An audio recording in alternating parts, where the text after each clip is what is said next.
철새와 환경 보호의 관계. 하루가 다르게 더워지는 날씨와 갑작스러운 폭우, 태풍들.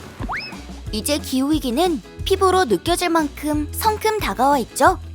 그 어느 때보다 환경 보호에 대한 관심이 높아지는 시기가 되었지요. 그런데 여러분, 철새들도 우리만큼 기후위기와 환경 파괴에 영향을 받고 있다는 사실 알고 계신가요? 철새들은 여러 장소를 이동하며 살기에 다양한 나라와 지역의 환경 변화에 영향을 받기 때문입니다. 그렇다면 철새와 환경 보호가 어떻게 관련되어 있는지 한번 알아볼까요? 가장 큰 영향을 받는 것은 서식지가 파괴되는 일이에요. 대표적인 예로 간척 사업이 있답니다. 간척 사업은 갯벌을 흙으로 메워 땅으로 만드는 것을 말해요. 갯벌은 철새들의 소중한 서식지이자 먹이터이고 중간 휴식처예요.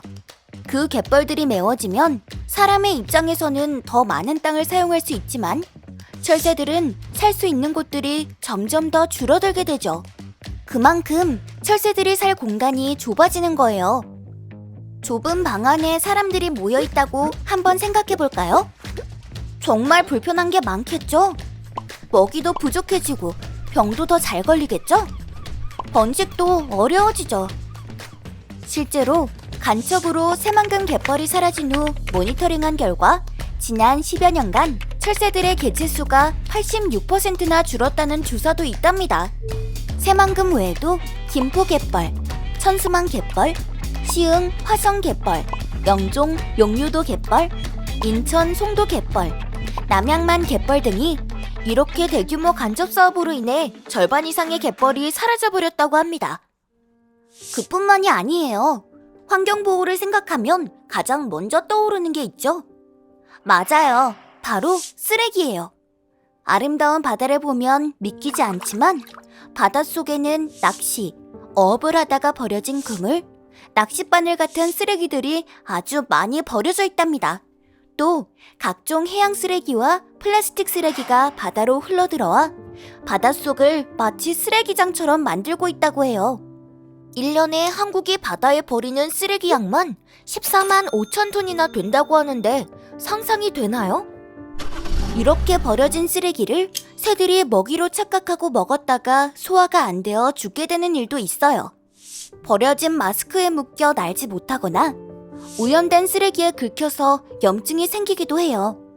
우리와 다르게 새들은 병원에서 치료를 받을 수 없어 다친 새들은 대부분 죽음에 이르게 돼요. 참 슬픈 일이죠. 또 어업을 하고 버려진 그물이나 낚싯줄 등 버려진 폐어구에 물고기들이 걸려 죽는 현상을 고스트 피싱이라고 해요. 아무도 어업을 하지 않지만 물고기들이 잡히기 때문에 고스트, 귀신, 피싱, 낚시라고 부르는 것이죠.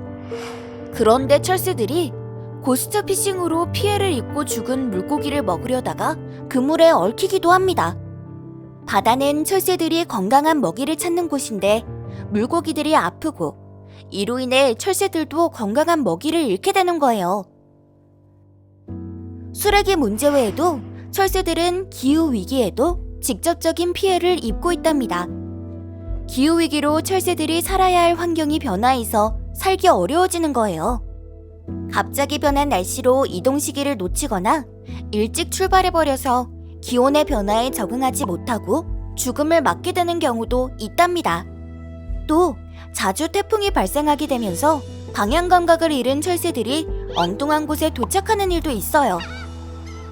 여러분, 혹시 먹이 그물의 개념을 아시나요? 생태계 안에서 여러 개의 먹이 사슬이 그물처럼 얽혀 있는 걸 말해요. 생태계는 먹고 먹히는 관계가 얽혀 있기 때문에 한 종류의 먹이가 부족해지면 마치 도미노처럼 그 영향이 다른 먹이 사슬로도 이어진답니다. 철새들은 여러 서식지를 계절마다 이동하기 때문에 한 장소에 머무르는 생물들보다 더 다양하게 먹이 그물에 관여한답니다.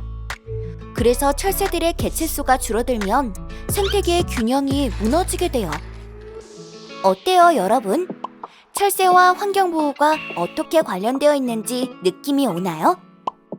이렇게 지구의 생물들과 자연은 모두 연결되어 있답니다.